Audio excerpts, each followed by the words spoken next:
Herkese merhaba. Kanalıma hoş geldiniz. Almanya'nın ABC'si Tuhmuz ile devam ediyor. Ben bugün bu enerjiyle yeni maddeme, yeni konuma geçiyorum.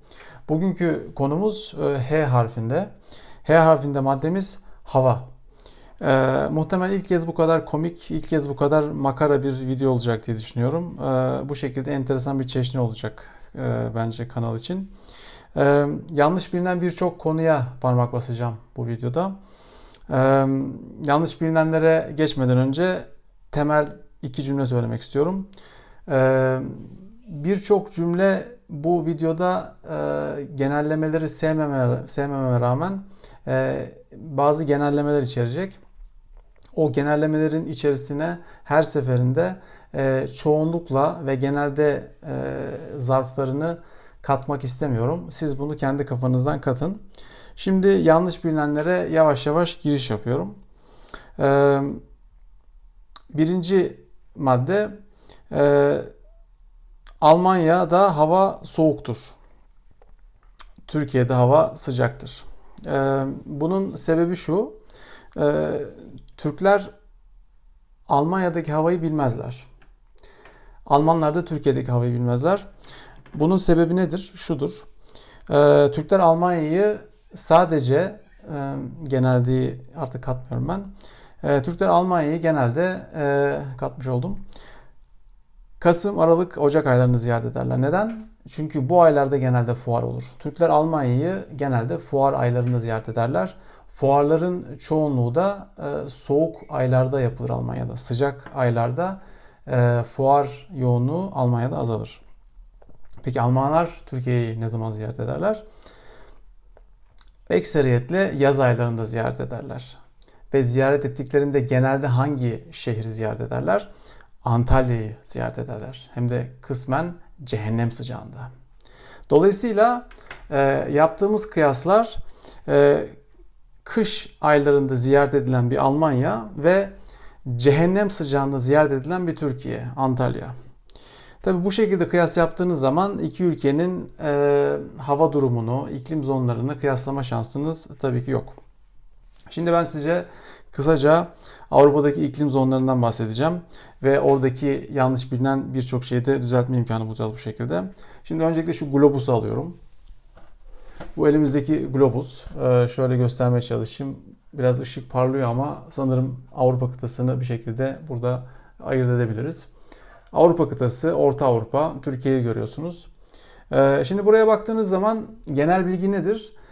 Orta Avrupa'da güneye gidildikçe hava ısınır ya da daha sıcak iklim zonlarına ulaşırsınız. Bu bilgi yanlış. Şimdi çok şaşıracaksınız tabii.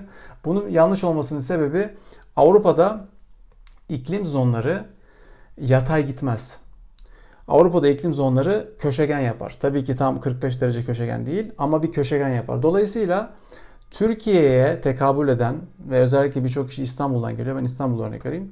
İstanbul'u kapsayan iklim zonu Türkiye'den geçerek Kuzey İtalya'ya tekabül eder. Kuzey İtalya ile Almanya'nın güney arasında çok fazla bir mesafe olmadığı için o iklim zonları birbirine çok yakındır. Dolayısıyla aradaki sıcaklık farkı da bu anlamda azdır. Dolayısıyla daha sıcağa gitmek için güneye gitmek yetmez. Dolayısıyla güney-batıya gitmeniz gerekir. Buradan yola çıkarak ilk yanlışı da bu şekilde düzeltmiş olmaya çalışalım. İkinci unsur, ikinci vermek istediğim bilgi şu. İklim zonlarının yanı sıra, şu globusu şuraya koyalım.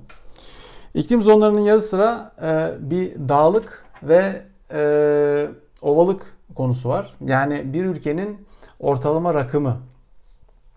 Türkiye'ye baktığınız zaman Türkiye'nin %75'i dağlık. %75'i Türkiye'nin dağlık. Almanya'nın ise yaklaşık %10'u dağlık. Bu çok ciddi bir fark. Dağlık ne demek? Bir ülkede dağlık bölge ne kadar çoksa dağlık bölgelerde kışlar gerçekten kış oluyor. Yazlar da gerçekten yaz oluyor. Yani hakkını vererek kışı yaşıyorsunuz, hakkını vererek yazı yaşıyorsunuz. Dolayısıyla burada genelleme yaparak Türkiye Almanya'dan daha sıcaktır demek yanlış. Bu iklim zonlarından yola çıkarak da ben ayrıca sıcaklık farklarını da size söyleyeceğim derece olarak. Yani mesela bir Bolu'yu düşünün ya. Yani Bolu. Yani haberlere konu olan Bolu. Bolu mesela sıcak olabilir mi? Ankara'nın soğuğu, Sivas, Temeltepe, Kars. Kars'tan, Ardahan'dan gelen bir insan için Almanya soğuk gelebilir mi mesela ya? Ya Almanya'ya geldiğine şükredebilir, Güney Almanya'ya mesela. Böyle şeyler yaşanabilir. Neden? Çünkü dağlık bölgelerden geldikçe Almanya'nın daha ılıman olduğunu görüyorsunuz. Çünkü Almanya'nın dağlık olan bölgeleri genelde güneyinde ve o da sadece belli bir bölüm. Onun dışında iklim zonuna bağlı olarak sıcaklık seyrediyor. Şimdi sıcaklık farklarına bakalım. Ben size İstanbul'un üzerinde olduğu iklim zonundan bahsettim. Bu iklim zonu Kuzey İtalya'ya gidiyor. Kuzey İtalya'dan Güney Almanya'ya geçelim. Oradaki farka bakalım. Mesela Münih. Birçok insan Münih'e yerleşiyor. Münih'le İstanbul arasındaki ortalama sıcaklık farkı 3 ila 4 derecedir. Aa bak, gördün mü? 3-4 derece fark var. 3-4 derece çok ciddi bir fark yapar. Veya üretir diyenler var içinizde muhtemelen. Kaziye-i Anha öyle değil. Kaziye-i Anha, kazın ayağı demiyorum. Kaziye-i Anha'dır onun esası. Kaziye-i Anha öyle değil. Niye? Çünkü Münih'te neredeyse rüzgar yok. İstanbul'da rüzgar olmayan gün neredeyse yok. Dolayısıyla hissedilen sıcaklıklara vurduğunuzda ortada neredeyse hiçbir fark kalmıyor. Almanya'da Münih, Bavyera bölgesinde. Onun yanında Baden-Württemberg bölgesi var. Baden-Württemberg'de daha da ılıman bir iklim var. Orada ayrıca bir mikroklima da var.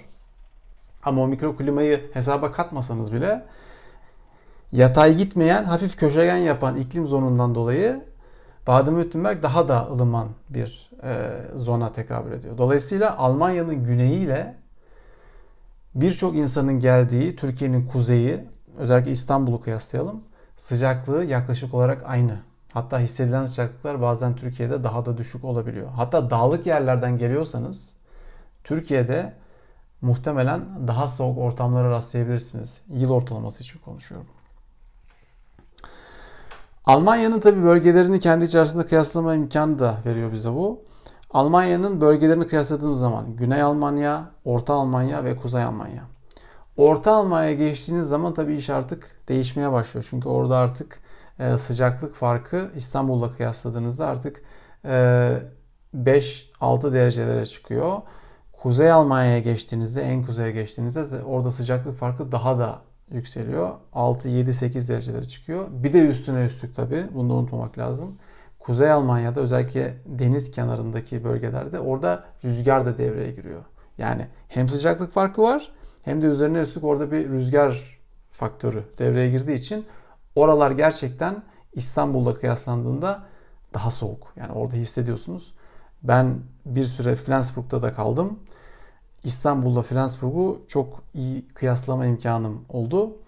İkisi de deniz kenarında ama tabii orada 8 derece ortalamada daha soğuk olduğu için orada gerçekten size kış o soğukluğunu gerçekten gösteriyor. Bunun dışında bu hava konusu gündeme gelmişken bahsetmek istediğim bir şey daha var. Almanya'da bir söz var. Çünkü havayla insanların giydiği şeyler arasında bir bağlantı var.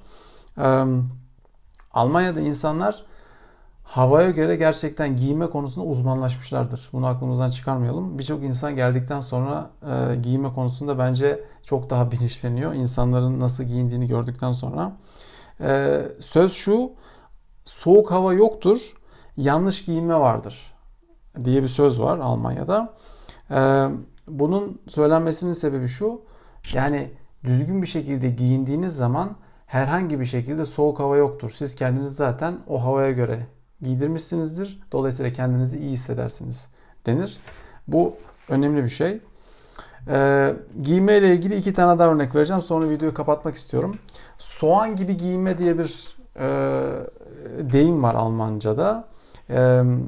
Özellikle geçiş dönemlerinde, yani ilkbahar ve sonbahar dönemlerinde havanın böyle kararsız olduğu, sabah saatleri ile akşam saatleri arasında ciddi sıcaklık farklarının olduğu günlerde soğan gibi giyinmeye çok önem veriliyor Almanya'da. Buna Almanca'da da wie Zwiebel anziehen deniyor. Yani wie Zwiebelschichten anziehen, yani bir soğanın kendi içerisindeki seviyeleri gibi, katmanları gibi giyinmek. Yani kat kat giyiliyor ve ona göre kendinizi rahat hissettiğiniz ölçüde tekrar tekrar çıkartıyorsunuz veya tekrar tekrar giyiyorsunuz havanın durumuna göre.